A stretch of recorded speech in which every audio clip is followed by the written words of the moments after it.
like a little transcription that'll come up to you. And you can just close that out if that is distracting for you. Okay, so once again, we're going to be talking about navigating tensions and how to deal with hot moments in the classroom.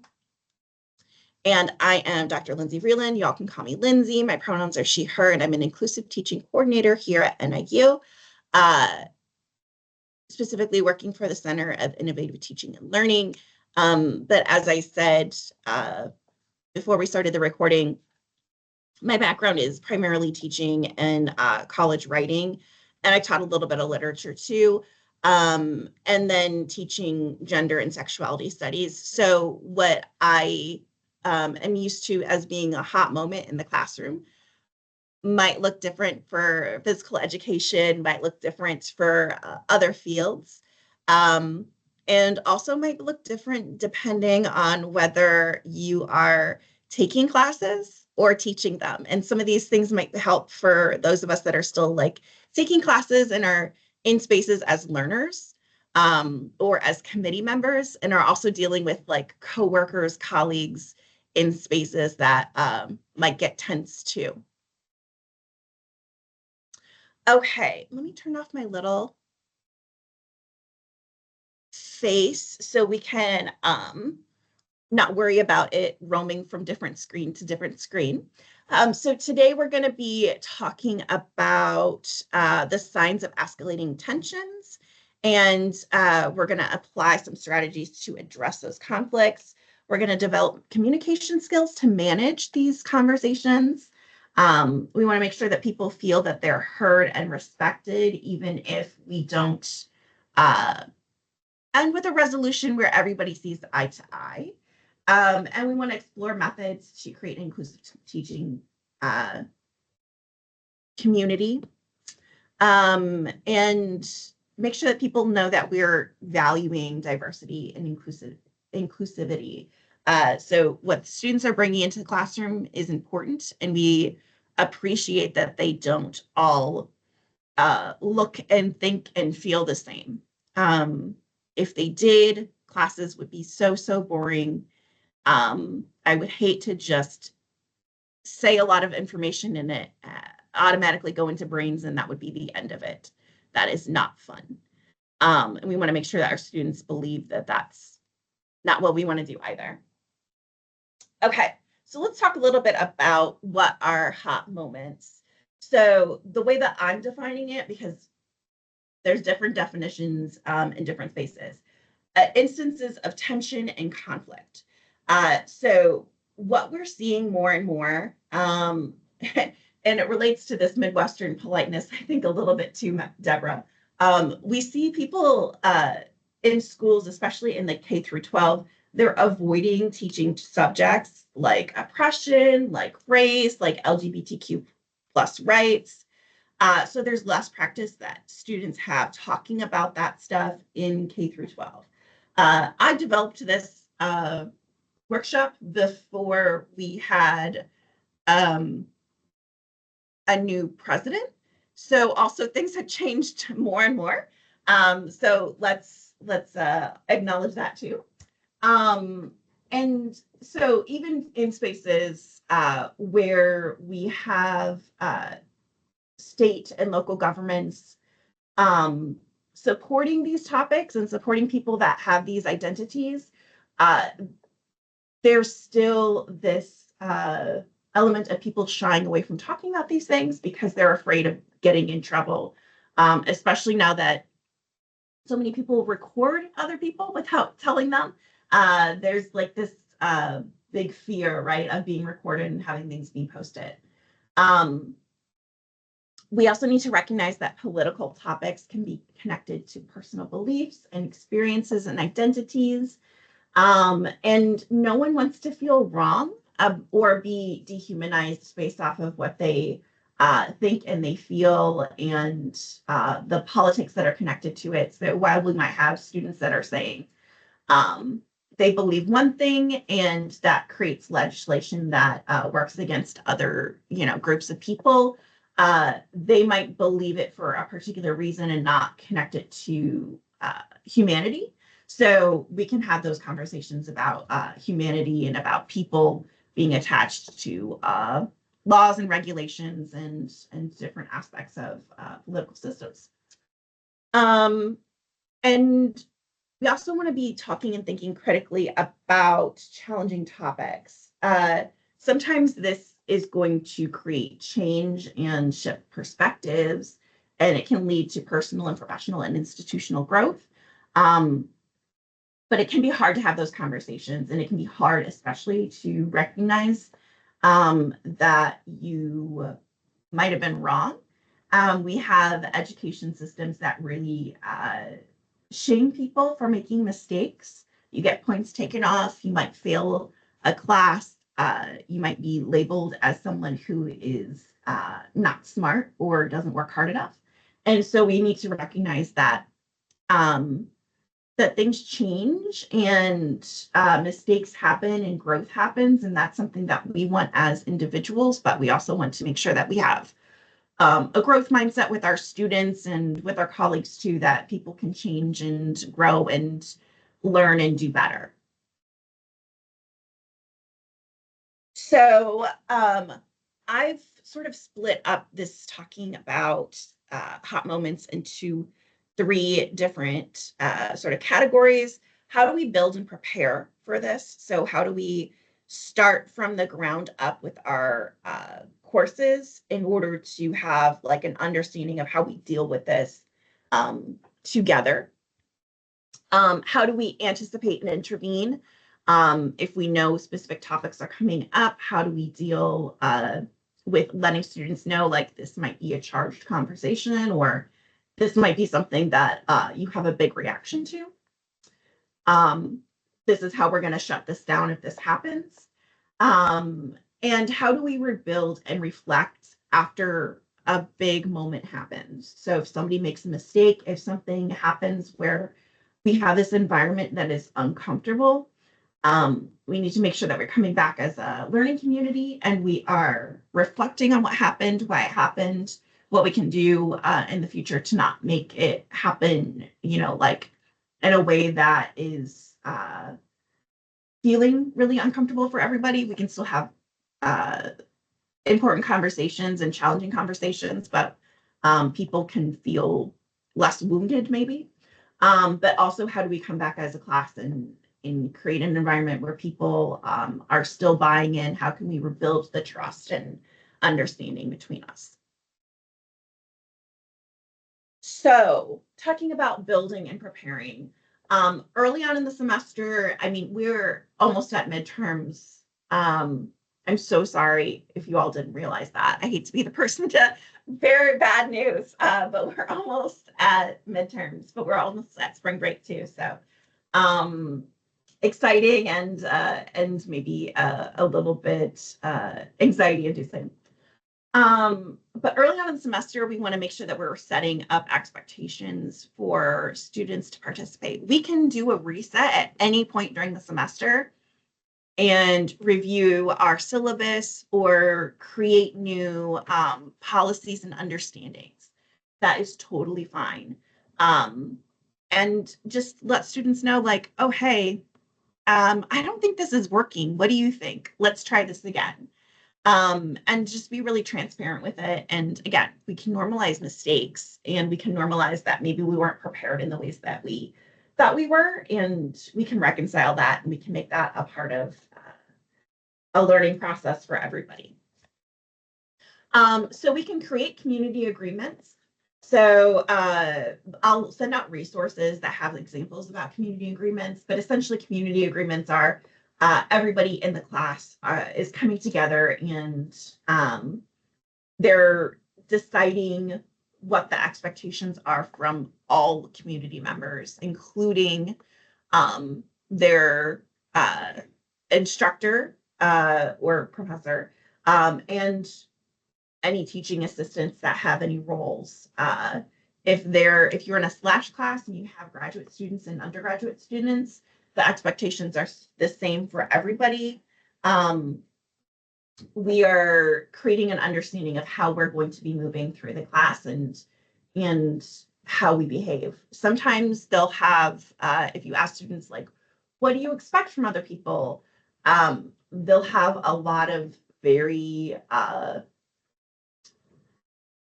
do I want to say, strong beliefs about like, well, this is what you're supposed to be doing in classes. So you have to attend every class, or you have to speak this many times, and they have these beliefs based off of what has been expected of them in the past.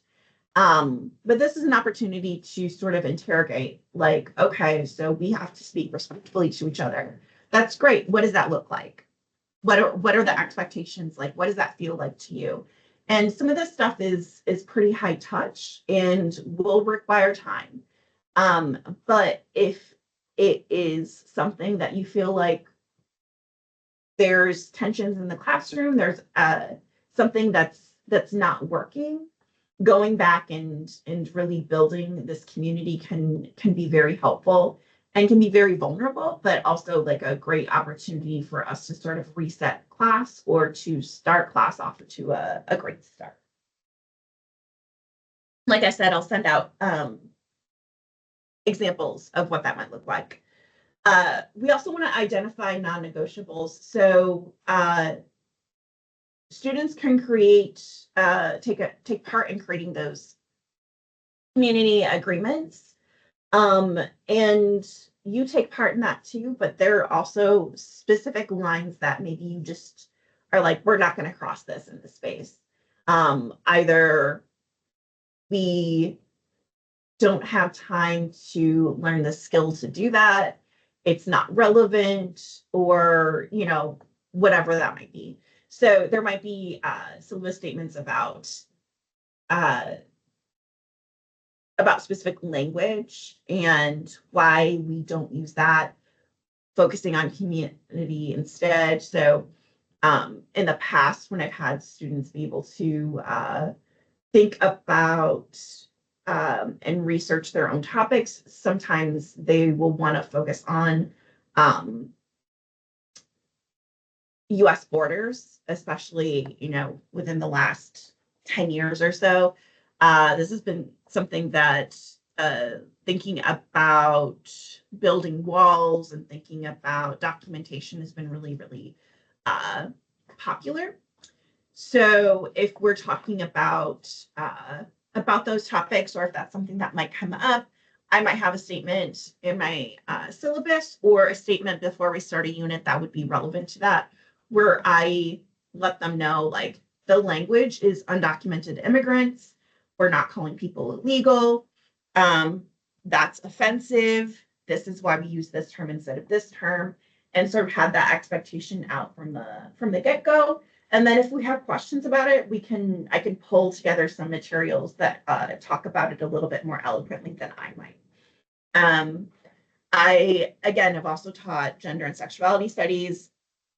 So sometimes we'll be talking about race or gender, and things will come up where people are asking questions about whether or not that's a quote unquote correct way to live, have questions about bodies and identities and abilities that are really dehumanizing, that I think are coming from sometimes like just a curious place.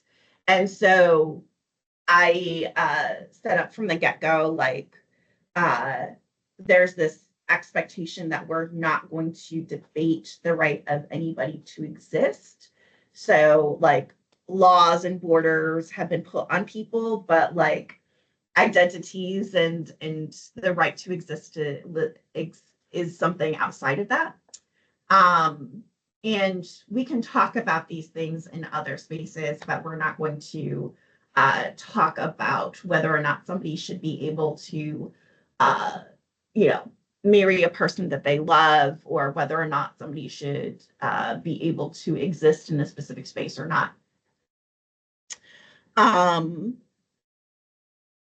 Just how the hate you give terminology was important. Yes. And there's also depending on what you're talking about, there might be terminology within the specific text that is not necessarily appropriate for everybody to be using too, right? There might be historical language that is used for particular reasons, or used by particular groups that has meaning, and has been reclaimed or is being used with this particular purpose.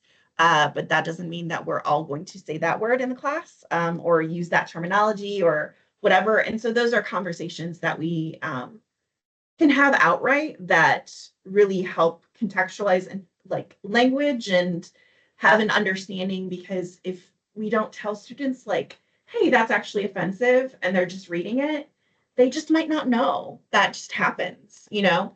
And I think for the most part, uh, we can assume that students, even if they don't agree with something, they might not want to be just outright offensive. They might want to have these conversations and build intelligent, logical arguments, and using inappropriate terminology is not the way to do that. So we can still have conversations where where we're thinking about ideas and we're not so focused on language, and we can help them get to that point.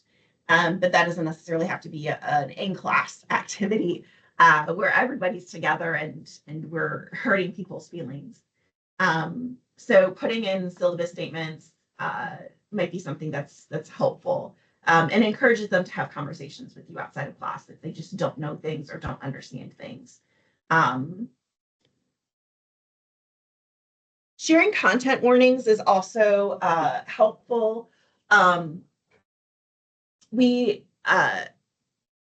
sometimes people will call them trigger warnings. It's not necessarily that somebody's going to be quote unquote triggered. It's just that they can prepare for particular conversations.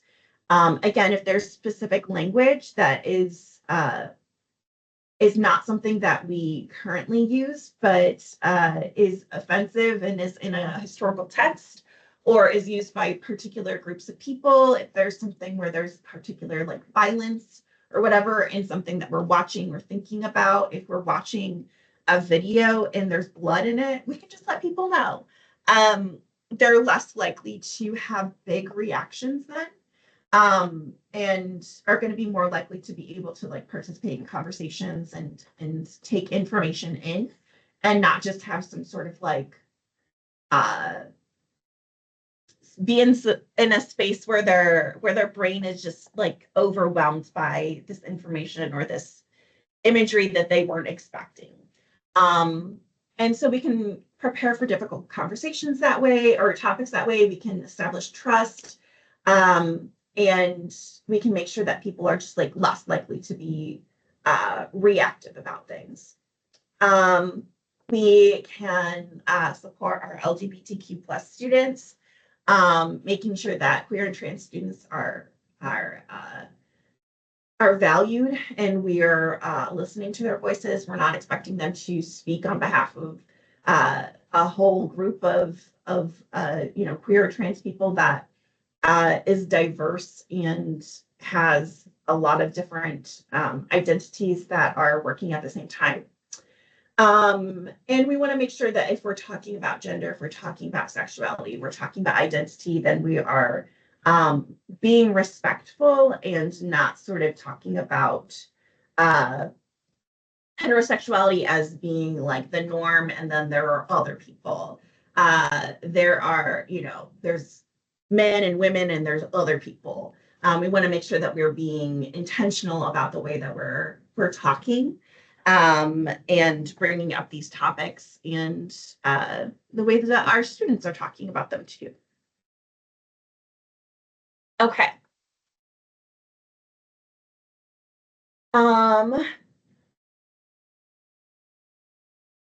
Freeze response. Yes.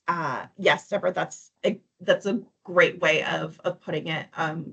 When we sort of have this reaction to something and we can't like be productive. And I think that's like a really normal thing.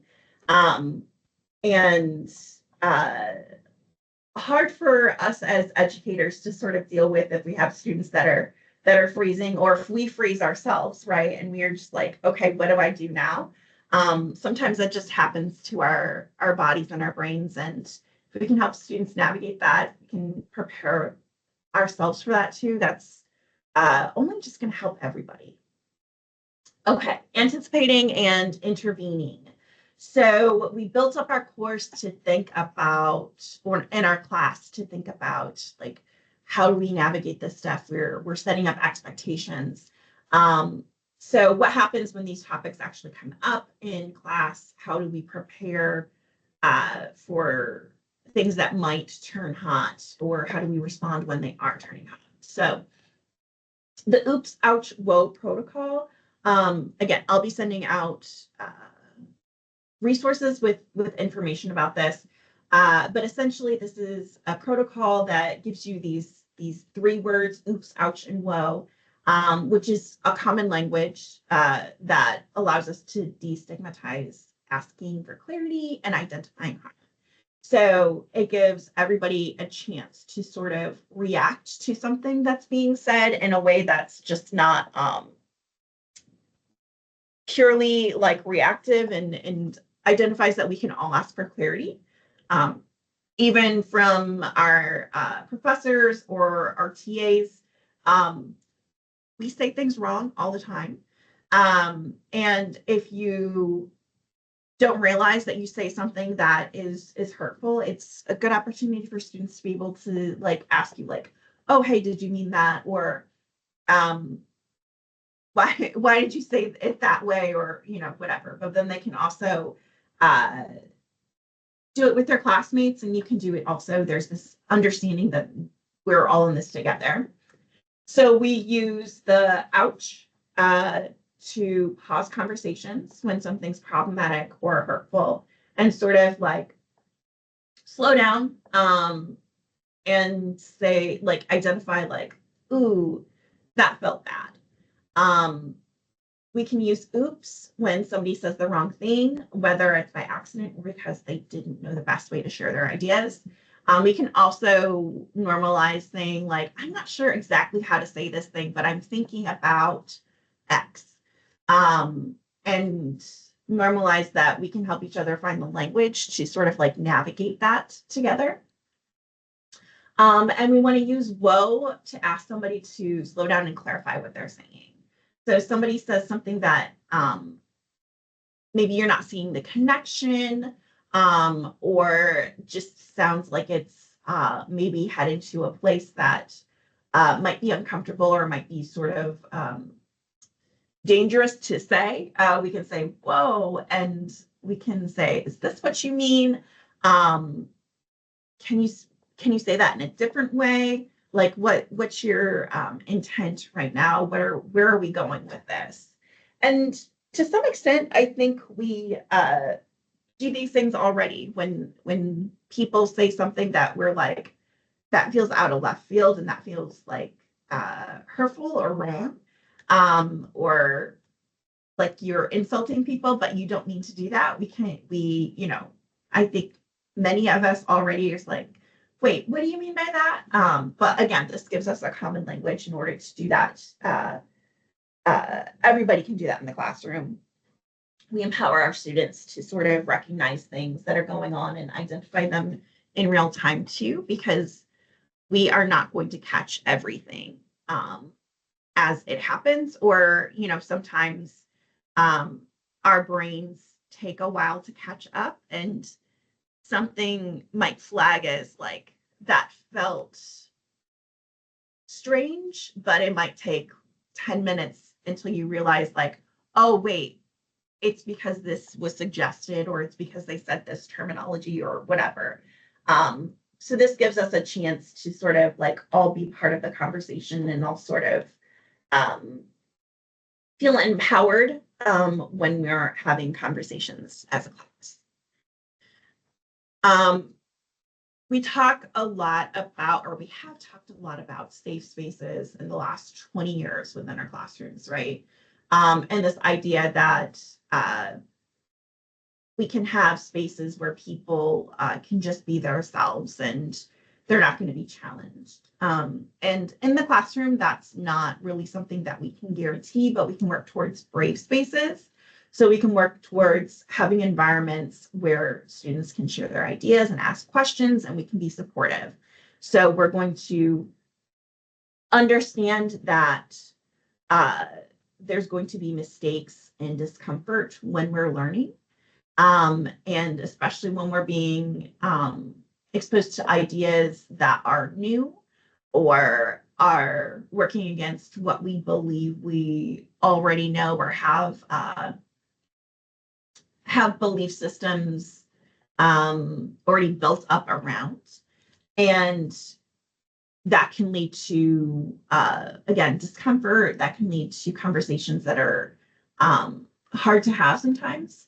And we can assume that everybody's coming into class wanting to learn, not wanting to harm others. And we can sort of anticipate mistakes and normalize them. And we can talk about that as a class too, that, the mistakes that we make today means that we're ideally better people tomorrow, that we're learning, that we can grow together, and that we as educators are also going to be making mistakes and want to improve too. And I mentioned this a little bit earlier, but focusing on the humanity of the topic, if we're talking about in physical education, for example, if we're talking about bodies and we're talking about muscle systems or we're talking about health, we don't want to separate that from the people who have the bodies. We don't want to separate that from the people who have the consciousness attached to the bodies. We want to recognize that there are different people with different identities, different bodies, different abilities, and we're not separating that aspect from the souls and the minds and the hearts of people, and people are going to be affected differently based off of what we're talking about because of their identities, because of their experiences, because they're bringing into the space as students, but also as sort of topics that we're having, topics of conversations that we're having in the class. So we can talk about how personal some of these issues are. Just because it's not personal to you doesn't mean it's not personal to some other people in the classroom. And we get to sort of attach beliefs and experiences to people. So maybe we don't love the system, but we understand how the system works with individual people. Thinking about today, for example, we have the economic blackout that a lot of people have been talking about. And I think that's a really interesting topic because it's also payday. And there are some people that will not be able to not spend money today because they needed resources and today is payday. So there are things that we, can think about, and we can be critique capitalism, we can critique particular companies, but we also have to have an understanding of people who maybe aren't trying to uphold those systems, but maybe don't have the economic freedom to work against those systems today specifically. Maybe have to get gas in the car because they haven't been able to all week. Yeah, I think it's an interesting conversation to have when we're thinking about the world and we're thinking about these things that can sometimes seem black and white. Who's being sort of left out of the conversation or overlooked. And so these are great conversations to have. And if we're opening it up to the floor and we're talking about, capitalism, we're talking about boycotting and everything, different students are going to have different insight because of their experiences and their socioeconomic class or race or ethnicity or where, the regions that they come from. And so having those open conversations, they might recognize different things that are important to people who hold their identities or from areas that regions that they come from that, we might not recognize ourselves. And so attaching that to humanity and not just thinking about systems, but thinking about people within systems is always a really great thing. Not just thinking about political parties, but thinking about people within political parties or, this is all helpful and hopefully gets us to think about humanity a little bit more. We can still critique things, but we can recognize that people are attached to these things. And last but not least, we want to make sure that we rebuild and reflect when something happens. So a lot of the examples I've been talking about have to do with like having conversations that are specifically about hard topics. Again, there might be something that happens in your class where one person just gets mad at the other and they say something really insulting. They say something that's really out of pocket, inappropriate, and dealing with that is going to be different. That may be something where we have a hard reset where we need to just shut down class.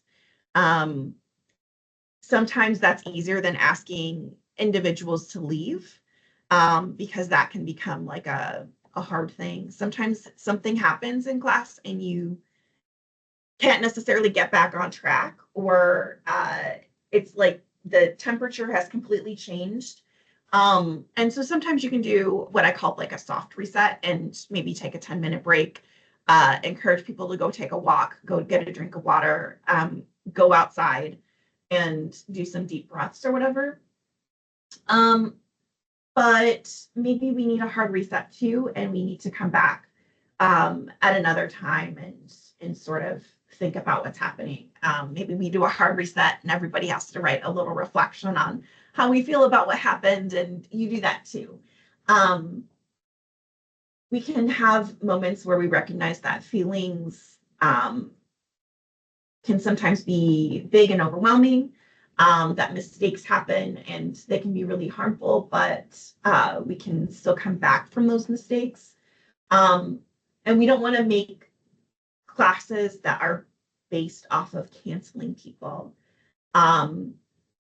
We have a cancel culture. I think that it's totally valid to not want to partake in media or things that are created by people that are doing harmful things, even if they do have an apology because they're, forced to acknowledge that they did something wrong. But we want to make sure that we're not canceling our students and we're not creating environments where we are ostracizing people.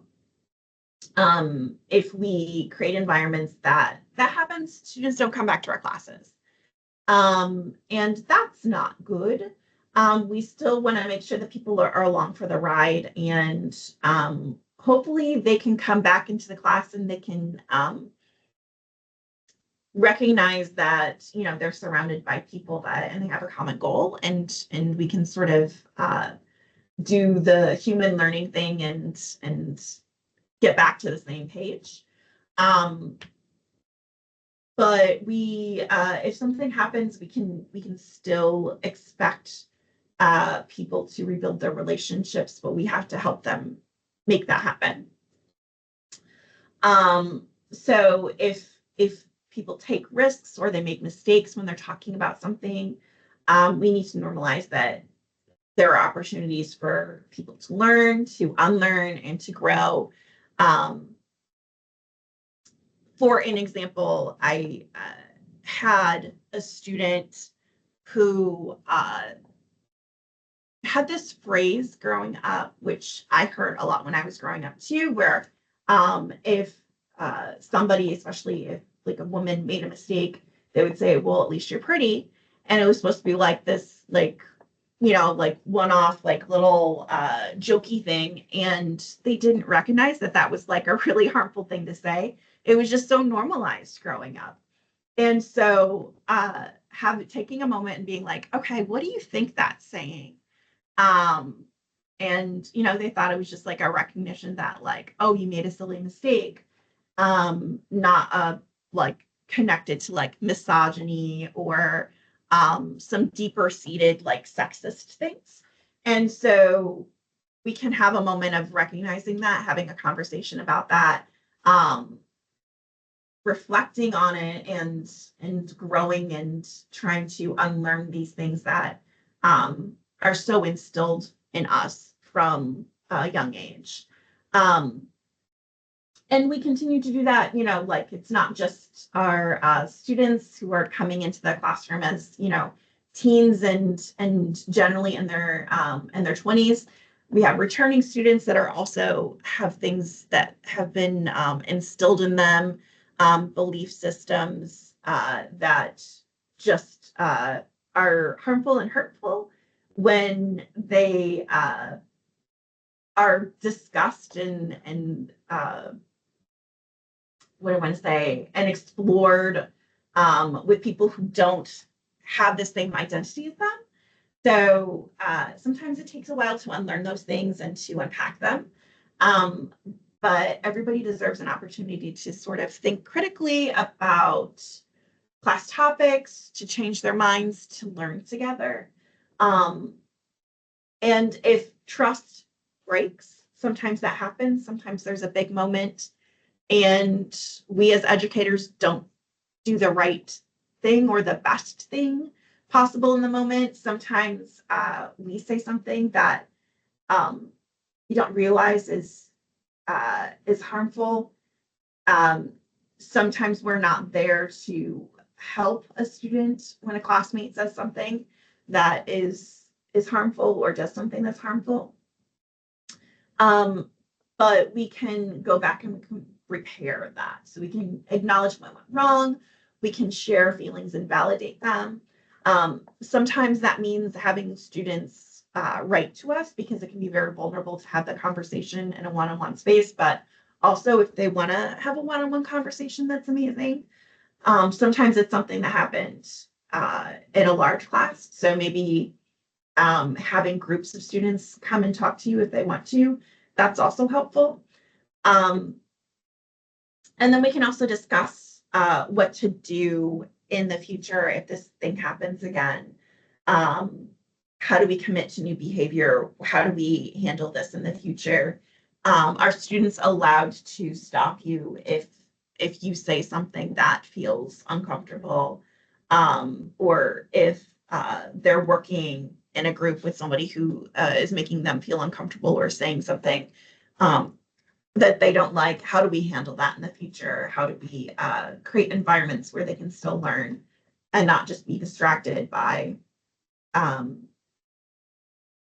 by things that feel tense and uncomfortable, even if it doesn't get to a point of like a quote unquote hot moment where there's like a blow up or something. Because again, we have a lot of people that especially when we see students who are femme, when we see students who are coming from marginalized groups, historically unrepresented groups that are made to feel like they should be so excited to be in a college classroom, like they don't necessarily deserve to be in a college classroom, that they got lucky to be here. Sometimes it's hard for them to stand up for themselves or to have those conversations, feel like they're allowed to have those conversations. So if we can create environments where they feel like they can speak up or they have an opportunity to give us feedback, so that we can address that and move forward, like that's really helpful. Okay. I talked a lot. I want to give you all a chance to turn my camera back on so we remember that I am a person. I want to give you all a chance to share things if you have insights about things that have worked for you, or if you have questions. I'm curious if there are particular ways that you've handled hot moments in your class or witnessed them handled by other people. Sometimes, we get to see other people doing really great things, and I love hearing about that too. And if there's challenges in particular that you've experienced when encountering hot moments, or if you just have general questions. Thank you, Zachary. You are welcome to either type in the chat or turn on your mic and talk if you have questions, concerns, or things you want to share. Well, this is Deborah.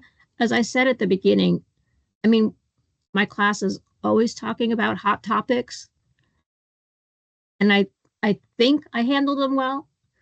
But then what if you don't know that it didn't go over well? That Midwestern hospitality thing. Like, it looks like things are going well, right?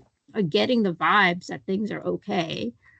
And then it blows up in your face at the end of the semester. And you're like, what? Where did that come from?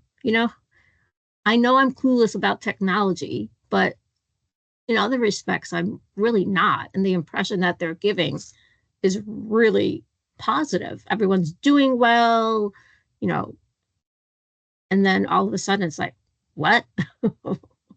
And then, why don't they come and talk to you about it instead of, you know what I mean? Okay, I'll be quiet. No, I think that this is 100% that happens where students sometimes feel like they can't have those conversations.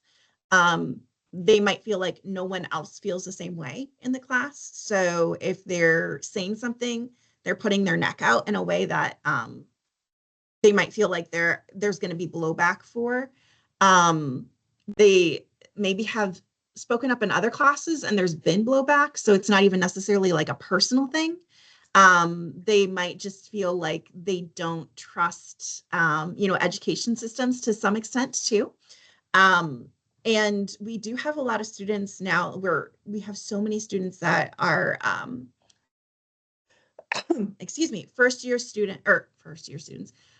first generation college students that are coming from backgrounds where they wouldn't have gone to college before. That wasn't something that maybe even 5 years ago they saw for themselves, and they got an opportunity and they're here. So they might have some sort of educational traumas too, where the system has just not been great to them. They've not had good relationships with people who have been teaching them particular topics. So I definitely think in this case, checking temperature, and that's how I usually talk about it with my students too, is let's just check the temperature. We're gonna either do a Qualtrics survey, or they could even do you could have particular questions that you want them to answer, and they can handwrite it in class, and keep everything anonymous. And it gives them an opportunity to sort of give feedback on it. You can even set up an anonymous space on Blackboard too, where they can submit things there. But I think actually formally giving students time in class to do that and demonstrating that you value this feedback is really, really helpful. And I think that, it gives them an opportunity to say something to you if there's something off with you, the way that they feel you're handling it, or managing conversations with students that are maybe the student was out of pocket, and I think that maybe this could have been handled better. Your facilitating conversations might have been handled better or whatever. So giving them an opportunity to sort of give that feedback is really helpful. I love this also for, again, if there's any sort of group work, or giving students an opportunity to give feedback in a way that feels like there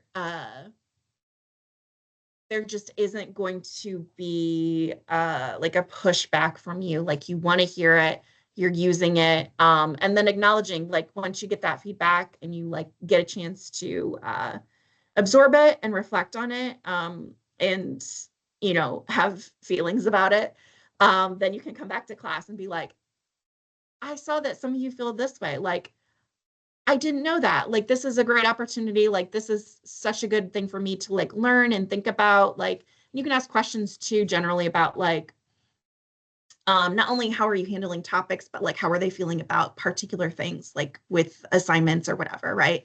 So it gives you an opportunity to allow them to feel like you're not just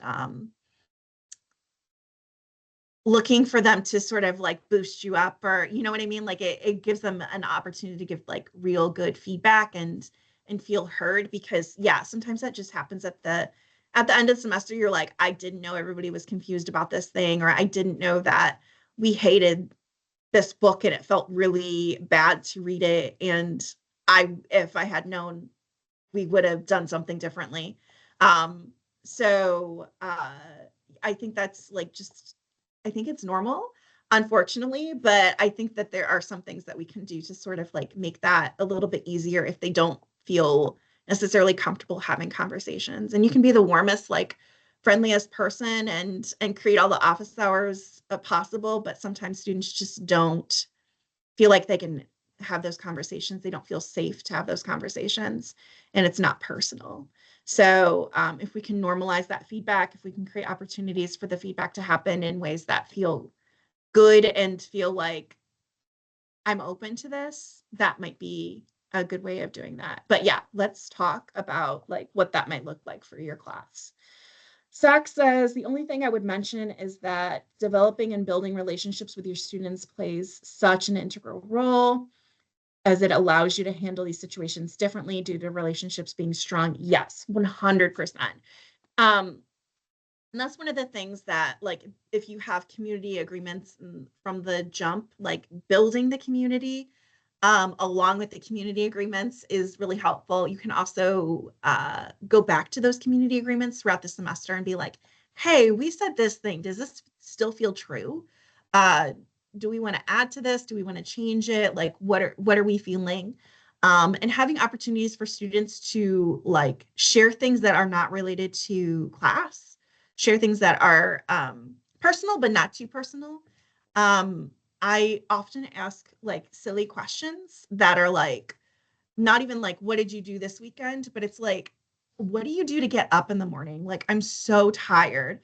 What wakes you up in the morning? And students then are like, oh, I have to make my bed. I have to drink coffee. I do a cold plunge. And we can have conversations that are not so like related to grades and feeling like they're being um monitored for like good, quote unquote, good conversation that is like, quote unquote, productive to class.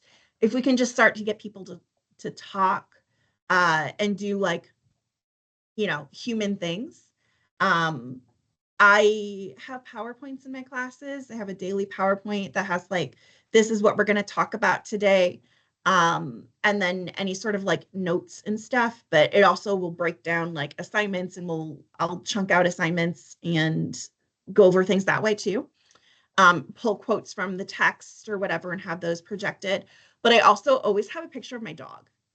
Every day I have a picture of my dog. And I tell students they can send me pictures of their animals too.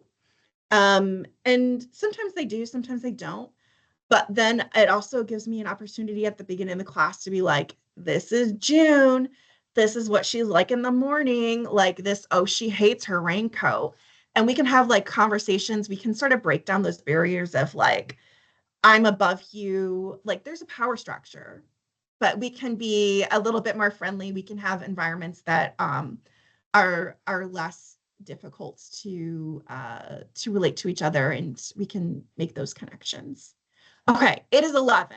So I want to be so respectful of your time. I appreciate you all showing up today and having these conversations with me. I will be around for a few more minutes. Once I stop the recording, if we have questions, concerns, anything, I will send you out an email after this with the recording and then all of the resources too. But I just want to say thank you so much for showing up and having these conversations with me and caring about your students. It's a hard time to be in education right now, and your students value you and appreciate you, I'm sure. So thanks, everybody. I hope you have a wonderful rest of your day.